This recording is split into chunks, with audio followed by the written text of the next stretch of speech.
Hello students, welcome back to my channel. How are you? I hope you all are well. Today we are going to study the second lesson of the unit first Monday morning, and I am having the book with me, Learn Well Smart class 7. Okay, this is very interesting chapter. You will definitely will enjoy it. And let's start. Little children often want to stay home from school. अक्सर हमने देखा है कि हमारे घर में छोटे बच्चे होते हैं तो वो स्कूल में जाने मतलब पसंद नहीं करते हैं, हमेशा घर पे रहना पसंद करते हैं। We see little kids with shining morning faces going unwilling to school. और हम हमेशा ये देखते हैं जो छोटे छोटे बच्चे होते हैं, शाइनिंग फेस होता है, वो सुबह सुबह बिल्कुल ऐसा होता है कि अनविलिंग होते हैं, वो बिल्कुल चाहते नहीं कि हम स्कूल में जाएं। Some of them can be seen crying, कुछ ऐसे मतलब कि रोते हुए दिखाई देते हैं। When they are bundled off in their school rickshaws और वैन, जब उनको रिक्शा या स्कूल वैन में जब बिठाते हैं तो वो एकदम से रोते हुए दिखाई देते हैं। एंड इट्स क्वाइट नेचुरल, ये नेचुरल चीज़ है। Because little kids do not want to leave the cosy lap of their mother. ठीक है, क्योंकि नेचुरल चीज़ होती है, क्योंकि जो बच्चे होते हैं वो अपनी जो मदर की जो गोद है उसको बिल्कुल भी छोड़ना नहीं चाहते। ठीक है, कोजी आरामदायक। But some children carry this habit even when they go older. लेकिन कुछ जो छोटे बच्चे तो होते हैं, लेकिन कुछ जब बड़े हो जाते हैं वो भी ऐसा ही करते हैं। They always want to stay home from school. वो अक्सर क्या करना चाहते हैं, वो घर से मतलब कि स्कूल से घर पे रहना पसंद करते हैं। They invent all sorts of excuses and lies. और वो ज़्यादातर क्या करते हैं, वो बहाने ढूंढते हैं, झूठ बोलते हैं, कुछ ना कुछ खोज लेते हैं कि हमें नहीं जाएंगे school. Tom was one such boy. और टॉम ऐसा ही एक बच्चा होता है। ही वॉज 8 ईयर ओल्ड और वो 8 ईयर्स का है। He lived with aunt Polly, और वो आंट पॉली के साथ रहता है। हिज लिटिल सिस्टर, एक छोटी बहन है उसकी मैरी, और उसका एक भाई है सिद। ऑल्सो लिव विद, वो भी इसके साथ रहते हैं, मैरी और सिद। ठीक है। The old lady love the children dear. जो वो लेडी होती है, आंट पोली, तो वो बहुत प्यार करती है उसे। But Tom was a little naughty, लेकिन टॉम हो तो बहुत लिटिल नॉटी होता है। One Monday morning he tried some trick to stay home from school. और वो ना मंडे मॉर्निंग को क्या करता है, वो स्कूल से घर पे रहने के लिए एक तरीका ढूंढ लेता है। And here you will read how he failed in is all attempt. और अब हम इस स्टोरी में पढ़ेंगे किस तरीके से वो उसके सारे के सारे जो अटेम्प्ट्स होते हैं, सारे के सारे जो ट्रायल होते हैं, वो फेल हो जाते हैं। ठीक है, तो लेट स्टार्ट। तो अच्छा, एक चीज़ और मैं आपको बता दूं, जो ये लेसन है मंडे मॉर्निंग, ये ना एक पार्ट है, एग्जर्प्ट है, और जो कहाँ से लिया गया है, एक जो the adventures of Tom Sawyer है। ठीक है, the adventure of Tom Sawyer, ये ना एक नॉवल है। और ये नॉवल किसने लिखा है, मार्क ट्वेन ने लिखा है। ठीक है, मार्क ट्वेन ने लिखा है। उस मार्क ट्वेन जो अमेरिकन राइटर हैं, ठीक है, एसेस्ट भी है, लेक्चरर भी हैं एज ए, और फेमस है एज ए ह्यूमरिस्ट। तो उनका एक नॉवल है, बहुत फेमस है, the adventures of Tom Sawyer. उसमें से एक पार्ट लिया गया है मंडे मॉर्निंग। ठीक है, ये एक थोड़ी सी लिटिल इन्फॉर्मेशन थी जो कि इंपॉर्टेंट है। Okay, start. Monday morning found Tom Sawyer miserable. जब भी मंडे मॉर्निंग होती थी, वो टॉम सॉयर के लिए बड़ी ही मिजरेबल होते, बड़ा ही दुख होता था उसको कि मंडे आ गया। Monday morning always found him so because it begin another week slow suffering at school. और मंडे मॉर्निंग तो उसको ऐसा लगता था कि अब नए नेक्स्ट वीक में, मतलब कि वो मंडे से अब शुरू हो जाएगा। ठीक है ना, जैसे हम स्कूल जाते हैं संडे के बाद, छुट्टी के बाद मंडे से क्या होता है कि कॉन्टिन्यूसली हमें स्कूल जाना होता है ना, तो मंडे उसको बहुत ही भारी लगता था। He generally begin that day with wishing the had no intervene. यहाँ पे दो बार हैड किया, एक बार इच्छा प्रकट करने के लिए बताया गया, इच्छा शो करने के लिए बताया गया, और एक एट पास्ट टेंस में। ठीक है, no intervening holiday since it made the going into captivity. Captivity कैद होता है, फेटर्स बेड़िया होता है, अगेन सो मच मोर ओडियस होता है, घृणित, जिसे मैं उसको बोले कि बहुत बुरा लगता था। ठीक है, तो मतलब छुट्टी के बाद नेक्स्ट डे जब उसको स्कूल में जाना, वो उसको ऐसा लगता था कि वो अब फिर से मतलब कि कैद और बेड़ियों में मतलब कि बंद जाएगा, और जो उसको बहुत ज़्यादा घृणित लगता था। ठीक है, हेटफुल लगता था, ओडियस, हेटफुल, आप इसको बोल सकते हो। हिंदी में आपको डिक्शनरी में घृणित मिलेगा word. Tom lay thinking, Tom ना लेटा हुआ सोचता रहता है। Presently it occur to him that he wished he was sick. और ना उसके बारे में एकदम से आता है कि वो ना बीमार हो जाए। Then he could stay home, जिससे वो स्कूल में से मतलब कि बच रहे, घर पे ही रहे। वो ही कैनवास हिज सिस्टम, और वो अपने पूरे सिस्टम को ना जांच करता है, पूरे अपने अपनी बॉडी को देखता है कि भाई मुझे देख के देखता हूँ कि कहीं पे कुछ लगे कि गड़बड़ है। नो एलिमेंट, और उसको कोई बीमारी नजर नहीं आती फास्ट फाउंड। ठीक है, एलिमेंट होता है बीमारी। एंड ही इन्वेस्टिगेटेड अगेन, फिर दोबारा से फिर वो खोज करता है. This time he thought that were colicky symptoms and he begin to encourage them with considerable hope. और इस टाइम ना उसको नजर आता है कि कॉलिकली सिम्टम्स का पेट में दर्द होता है जब, तो उसको ना अपने आप को एनकरेज करता है कि कुछ ना कुछ उसको उम्मीद मिल जाए, कि पेट की फीलिंग लेता है कि ना भाई उसको पेट में दर्द हो रहा है. But soon they grew feeble and presently died wholly away. और जैसे वो थोड़ा सा ध्यान से उसको एग्जामिन करता है ना अपने पेट को, तो वो जो सारा दर्द होता है वो सारा कमजोर सा हो जाता है, वो दर्द नहीं होता और वो फुली उसके जो पेट का दर्द है वो चला जाता है. Tom reflected further. टॉम फिर अब दोबारा सोचता है भाई टॉम जो बच्चा है थोड़ा सा नोटी है, वो ऐसे नहीं मानेगा, ठीक है, कोई और बहाना ढूंढेगा. Suddenly he discovered something. और फिर उसको ना अचानक से एक नया आइडिया आ जाता है. One of his upper front teeth was loose. कि उसको नजर आता है कि ना जो उसका जो ऊपर वाला जो मतलब कि जो है ना, वन ऑफ द अपर जो से हमारे टीथ है जो ऊपर वाले, वो थोड़े लूज हैं, ठीक है. दिस वॉज लक्की. और उसको बड़ी खुशी होती है कि अच्छी बात है. He was about to begin to groan. और ग्रोन होता है कराहना, ठीक है, वो कराहना शुरू करता है एज ए स्टार्टर, कि स्टार्ट करे वो एज ही कॉल्ड इट, जैसे वो बोलने वाला था. But then it occur to him. लेकिन तभी उसके माइंड में आता है if he came into his court with that argument. जैसे कोई आर्गुमेंट लेके कोर्ट में जाता है ना, तो his aunt would pull it, कि जो उसकी आंटी है ना उसको खींच देगा. अगर वो दांत का दर्द बोलेगा तो उसकी आंटी तो उसके दांत को खींच देगी, एंड दैट वुड हर्ट, और जिससे उसको दुख भी होगा. So he thought he would hold the tooth in the reserve for the present. वो सोचता है कि ना उसको रिजर्व में रख दो, इस बहाने को ना थोड़ा बचा के रख लेता हूँ, सीख फर्दर, चलो कुछ और सोचता हूँ. Nothing offered for some little time. और कुछ टाइम तक उसको दिमाग में कुछ नहीं आता. बट देन सडनली अचानक से क्या होता है, he remember that he had so toe. Sore नहीं बोलेंगे इसको, सो बोलेंगे, ठीक है, आर साइलेंट है.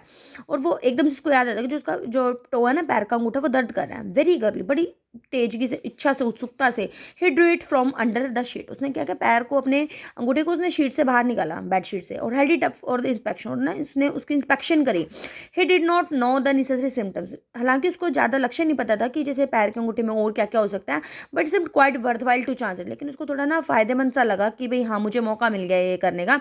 और he felt to groaning with considerable spirit. और बड़ी मतलब कि अंदर से ना वो कराना शुरू कर देता है. But seat slapped on unconscious. लेकिन जो उसके भाई होता है वो पास में सो रहा होता है, बड़े ऐसे सूद बुद खो के सो रहा होता है वो. Tom groaned louder. अब टॉम थोड़ा और कराना शुरू करता है. He fancied he was really feeling pain in the Tom. और वो इस तरीके से चिल्लाता है, फैंसिड होता है, कल्पना करता है कि भाई उसको दर्द बहुत ज़्यादा हो रहा है. No result from Sid. भाई सिद को कोई असर ही नहीं हो रहा. Tom was panting with his exertion by this time. अब टॉम है बेचारा हाफने लग जाता है, जब वो मतलब काफ़ी देर से यहाँ करहा रहा है तो वो थक जाता है, ठीक है, एक्सर्शन थक जाता है. He took a rest and थोड़ा रेस्ट लेता है. Then swelled himself up and faced a succession of admirable groans. और फिर थोड़ा सा मतलब कि अपने आप को मोटिवेट करता है, और वो मतलब कि फिर सोचता है कि भाई हाँ, मैं सफल हो जाऊंगा कराने में. सिद स्नोड ऑन. लेकिन सिद तो अभी भी खराटे ले रहा है. Tom was aggravated. और जो टॉम होता है बहुत एक्साइटेड हो जाता है, उत्सुक हो जाता है. He said Sid Sid. और वो एकदम से कहता है सिद सिद. शुक हिम. उसको हिलाता है. This course work well. और अब उसको इस चीज़ का करने से फायदा हुआ. And Tom began to groan again. और टॉम फिर से कराना शुरू कर देता है. सिद यॉन्ड. सिद उबासियाँ ले रहा होता है, स्ट्रेच उसको खींचता है. Then brought himself upon his elbow. जैसे वो उठा रहा है ना, उबासियाँ ले रहा है, तो वो अपने मतलब कि एल्बो कोहनी से खड़ा होता है थोड़ा सा, विद नॉट खराटे ले रहा है. And begin to stare at Tom. और टॉम की तरफ घूरना शुरू कर देता है. Tom and groan. और टॉम तो वही कराता रहता है. Tom say Tom. No response. Hey Tom Tom what is a major Tom. फिर वो उसको बोलता है कि क्या हुआ टॉम, हेयर्स टॉम, लेकिन क्या बात हुई. टॉम मोर. और टॉम उनसे मतलब कि शॉक करते हुए जैसे मतलब कि कर रहा होता है. And O don't see, don't joggle me. O see, ऐसे मत करो, मुझे हिलाओ मत. वाई, व्हाट्स द मैटर, कि क्या हुआ Tom. I must call auntie. मुझे आंटी को बुलाना चाहिए. No never mind. बिल्कुल भी चिंता मत करो. It's all by over by. भाई ठीक हो जाएगा टाइमली. Don't call anybody. किसी को बुलाने की जरूरत नहीं है. But I must. लेकिन मुझे बुलाना होगा. Don't groan. लेकिन तुम इस तरीके से कराओ मत. Tom it's awful. मतलब कि मैं डर रहा हूँ. How long have you been this way. तुम कितने टाइम से ऐसे हो दर्द में. आर्स ouch. O don't stir. So Sid you will kill me. वो फिर कहता है कि बड़े बहाने दिखाता है उसको, बड़ा बड़ा एक्टिंग बहुत तेज है. वो कहता है मुझे हिलाओ मत, तो मुझे ना मार ही दोगे Sid. Tom why didn't you take wake me sooner. क्या तुमने मुझे जल्दी क्यों नहीं उठाया. O Tom don't. It make me flesh crawl on to hear you. फिर वो कहते हैं कि टॉम मुझे सुन के बड़ा दुख आ रहा है. टॉम व्हाट्स द मैटर, कि क्या हुआ. I forgive you everything. ठीक है, मैं तुम्हें मतलब कि वो कहते हैं, फिर वो उसको बताया कि मैं तुम सभी को ना माफ़ कर देते, जो भी तुमने मेरे लिए किया. Everything you will ever done. तुम जो भी मेरे साथ की तुमने मेरे लिए किया. वट टाइम वो जॉब कर रहे हो. O Tom you are not dying. तुम मर थोड़ी ना रहे हो, तुम ऐसे कह रहे हो. डोंट डू टॉम, ऐसे मत करो. I forgive everybody. Sid groan. और सिद कराते कहते हैं मैं तुम सबको माफ़ कर दिया. टेल दम, सभी को बता देना. Sid you give my cat. और जो मेरी कैट है ना with one eye to the one eye, जो वन आई वाली जो उसकी कैट है उसको ऐसी गर्ल को दे देना जिसके गोल्डन हेयर्स हैं, ठीक है, उसको बता देना। But Sid had snatch his clothes and gone, और सिड क्या करता है, अपने कपड़े पकड़ता है और वो नीचे जाता है। Tom was now suffering, Tom अभी दर्द में था रियलिटी में। So handsomely was his imagination working, अब उसकी जो कल्पना थी वो काम कर रही थी, है ना, अब जो चाहता था वही हो रहा है। His groans had gathered quite a genuine tone, और जो उसकी जो मतलब कि जो कराने की जो मतलब कि जो वो थी ना एक्टिंग थी, अब वो बिल्कुल नेचुरल सी लग रही है। सिद फ्लू डाउन से, सिद अब नीचे चला जाता है एंड सेट, और कहता है ओ आंट पोली कम, कि आंट पोली आप जल्दी से आओ, जो टॉम है वो मतलब कि मरने वाला है, एंड डाइंग, मर रहा है। तो ये आंटी डोंट वेट कम विकी, बिल्कुल भी वेट मत करो, जल्दी आओ। Rubbish I don't believe it, कि वो कहते हैं कि नॉनसेंस, क्या बकवास है, कि भी मैं विश्वास नहीं करती कि वो मर रहा है। बट शी फ्लैट अपस्टेयर, लेकिन वो फटाफट अपना ऊपर आ जाती है। Nevertheless with Sid and Mary at her back, और साथ में मतलब कि जो सीध और मैरी होते हैं वो भी होते हैं। हर फेस ग्रू वाइट, उसका जो फेस होता है वो बिल्कुल वाइट हो जाता है, बिल्कुल ही मतलब कि वाइट हो जाती है, जैसे हम कहते हैं ना डर में कई बार वाइट हो जाते हैं, और जिसके लिप होते हैं वो कांपना शुरू करते हैं। When she reached the bed side, जैसे वो बेड के पास पहुंचते हैं, शी गैस्प्ड आउट, जैसे सांस जैसे नीचे से एकदम से ऊपर आते हैं तो हमारे सांस चढ़ जाते हैं ना। You Tom Tom what's the matter with you, कि टॉम क्या हुआ, क्या बात हुई। ओ आंटी आई एम, और फिर एकदम से बोलता हूँ आंटी मैं, what's the matter with you, क्या हो गया तुम्हें, what is the matter with you child, क्या हो गया बच्चे तुम्हारे साथ। ओ आंटी माई सो टो मॉर्टिफाइड, कि जो मेरे जो मतलब कि जो पैर है वो बिल्कुल भी ऐसे काम नहीं कर रहा है, बिल्कुल इसे कहते हैं ना खत्म हो गया है, mortified. The old lady sank down into a chair, जो ओल्ड लेडी तो पास में एक चेयर रखी तो वहाँ बैठ जाती है और थोड़ा सा हंसती है और एकदम से चिल्लाती है, और दोनों काम इकट्ठे कर रही होती है, हंस भी रही होती है और चिल्ला भी रहती है।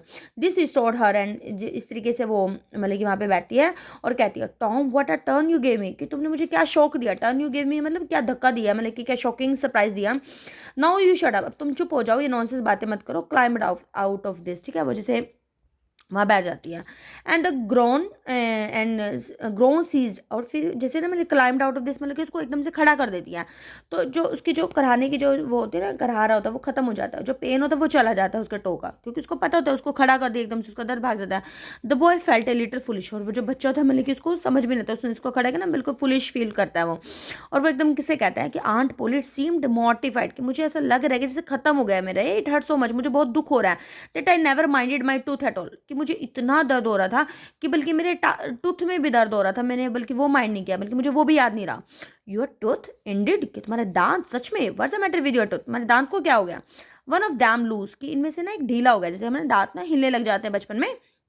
इट्स एक्स परफेक्टली अवफुल, कि बहुत दर्द कर बहुत ज़्यादा भयानक तरीके से। There there you don't begin that groaning again, O अब तुम ऐसा करो, दोबारा से ऐसे कराना मत शुरू करना। ओपन योर माउथ, अपना मुंह खोलो। Well your tooth is loose, तुम्हारा हाँ जो दांत है वो थोड़ा ढीला है, but you are not going to die, लेकिन ये अभी मतलब तो ऐसा नहीं कि तुम मर जाओगे। मैरी गेट मी सिंग सिल्क थ्रेड, अब वो कहते हैं कि मैरी तुम्हें लेना सिल्क थ्रेड लेकर आओ, चंक ऑफ फायर, और कुछ फायर के टुकड़े भी लेकर आओ किचन में से। Oh please auntie don't pull it out, please auntie इसे बाहर मत निकालना, टॉम ने बोला। It does not hurt anymore, लेकिन हाँ इससे ज़्यादा दर्द नहीं हो रहा, please don't auntie, auntie auntie please ऐसे मत करो। I don't want to stay home from school, कि मैं स्कूल से घर पे नहीं रहना चाहता। ओ यू डू नॉट, ओ तुम ऐसे नहीं करना चाहते। So all this row was because you thought you have get to stay home from school and go fishing. फिर उसको ना सारा का सारा उस आंटी को समझ में आ जाता है कि भाई जब वो बोलते हैं ना कि स्कूल मतलब कि घर पे ही रहना चाहता है, स्कूल में जाना चाहता है, लेकिन उसको इस बात से पता लग जाता है कि वो ना घर पे ही रहना चाहता है और स्कूल नहीं जाना चाहता और फिशिंग करना चाहता है। Tom Tom I love you so and you seem to try every way you can to break my old heart with outrageousness. इसका मतलब क्या है कि जो टॉम है मैं तुमसे बहुत प्यार करती हूँ और तुम्हें हर तरीके से मतलब कि तुमने हर तरीके से जो मेरे दिल को वो तोड़ दिया है, ठीक है। मतलब कि वो मतलब कि एक शॉकिंग तरीके से मतलब जो उसका बिहेवियर है उस बिहेवियर से वो कहते हैं कि भाई मेरे तुमने दिल को तोड़ दिया। By this time the dental instruments were ready, और अभी उसी टाइम सारे के सारे जो दांतों को ठीक करने के सारे इंस्ट्रूमेंट थे वो रेडी थे। जो और लेडी क्या होती है, made one end of the silk thread fast, और एक लेडी क्या करती है वो सिल्क का एंड लेती है, एज टॉम के टूथ पे लगा देती है, जैसे आपने पिक्चर में देखा ना, उस जो थ्रेड लिया उसने उसके टूथ पे लगाने के लिए ले जा रही है। और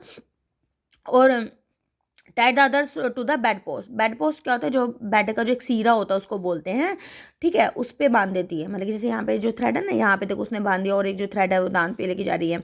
then she seize the chunk of fire, तभी वो एक फायर के टुकड़े लेते हैं जैसे आपने इसमें पैन में देख रहे हो।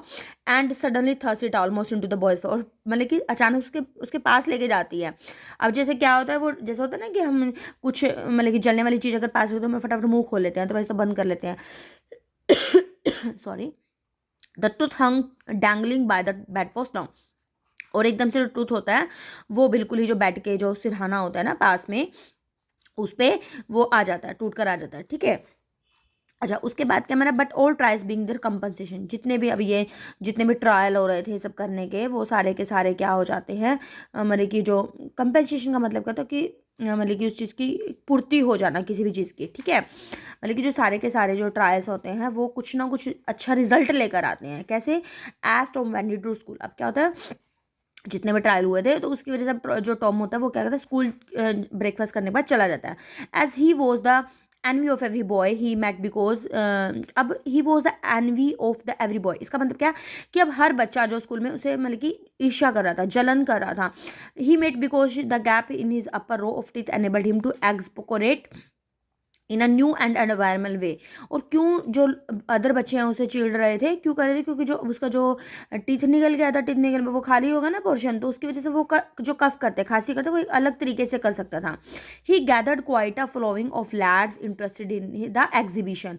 जैसे एग्जीबिशन में क्या होता है कि कोई चीज़ लगी होती है तो हम एकदम से सारे के सारे झूम उठते हैं ना, तो ऐसे ही वो सभी बच्चे वहाँ पे इकट्ठे हो जाते हैं उसको देखने के लिए। There was one who felt jealous of Tom new glory. अब देखो, एक बच्चा है स्कूल में, सब बच्चे उसकी तरफ देख रहे हैं, तो जो दूसरा बच्चा होगा तो वो तो जालिश फील कर रहे हैं, भाई सभी इसकी तरफ क्यों अटेंशन दे रहे हैं। तो एक ऐसा बच्चा था जो उससे जालिश कर रहे थे कि टॉम को भाई एक नया वो मिल गया है, इंपॉर्टेंस मिल गया है। Said that it was not anything to spit like Tom Sawyer.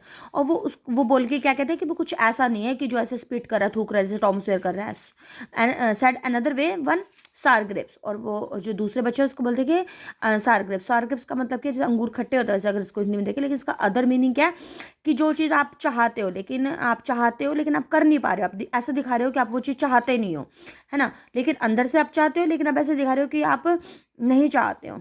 तो इस तरीके से मतलब कि वो उसकी तरह वो इंपॉर्टेंस चाहते हैं, लेकिन अब उसके उनके मतलब कि वो लेकिन ऐसा कर नहीं सकते, तो इसलिए उसको क्या बोलते हैं कि सार ग्रेप्स। अब ये देखो उसको फ़ायदा हो जाता है। अब जैसे मतलब कि वैसे स्कूल नहीं आ रहा था, लेकिन स्कूल नहीं आ रहा था तो क्या हुआ, उसने रीज़न दिया कि भाई जो मेरे टीथ हैं वो मतलब कि हिल रहा है, तो लेकिन टूथ हिलने के बाद उसके आटे के निकालने के बाद उसको क्या कंपनसेशन मिला, उसको क्या फ़ायदा मिला, उसको एक नया तरीका मिल गया एक्सोरेट एक्सपोर्टरेट करने का, सॉरी, ठीक है, थूकने का एक नया तरीका मिल गया उसको, उसकी मतलब कि एक मतलब कि उसको अट्रैक्शन मिल गया स्कूल में, उसको बेनिफिट ही हुआ। वैसे वो बहुत ही नॉटी बॉय है, उसने बहुत तरीके करे, बहुत एफर्ट निकाले कि वो स्कूल ना जाए, लेकिन फाइनली उसको क्या है, स्कूल जाना ही पड़ता है, ठीक है। आई होप आपने इस स्टोरी को एंजॉय किया होगा। थोड़ा लेंदी है, थोड़ा लंबी वीडियो हुई है, लेकिन मैंने अपना बेस्ट दिया है। अगर आपको वीडियो थोड़ी सी भी अच्छी लगी है तो प्लीज़ आप लाइक करना ना भूलें, ठीक है। कमेंट सेक्शन में आप राइट भी कर सकते हैं, but it should be positive. Okay, meet you in next video, bye bye.